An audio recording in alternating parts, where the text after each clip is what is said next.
بسم اللہ الرحمن الرحیم۔ حضرت عبداللہ بن سلام رضی اللہ تعالی عنہ نے ایک دفعہ حضرت عمر رضی اللہ تعالی عنہ کے بیٹے حضرت عبداللہ رضی اللہ تعالی عنہ سے کہا،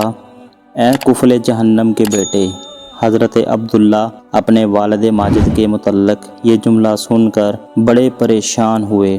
اور گھر جا کر حضرت عمر رضی اللہ تعالی عنہ سے کہا، ابا جان، عبداللہ بن سلام نے آپ کو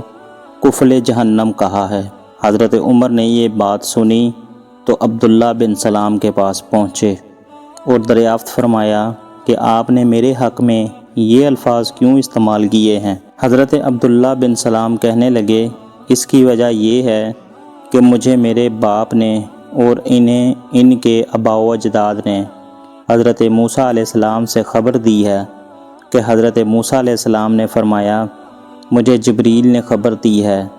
کہ پیغمبر آخر الزمان حضرت محمد مصطفیٰ صلی اللہ علیہ وآلہ وسلم کی امت میں ایک شخص پیدا ہوگا جسے عمر بن خطاب کہا جائے گا۔ وہ مبارک نفس جب تک امت محمدیہ میں رہے گا تب تک جہنم کا دروازہ بند رہے گا، گویا وہ جہنم کا کفل ہوگا، لیکن جب اس کا انتقال ہو جائے گا تو جہنم کا دروازہ کھل جائے گا اور لوگ اپنی نفسانی خواہش میں مبتلا ہو کر ادھر ادھر پریشان ہو کر متنفر ہو جائیں گے۔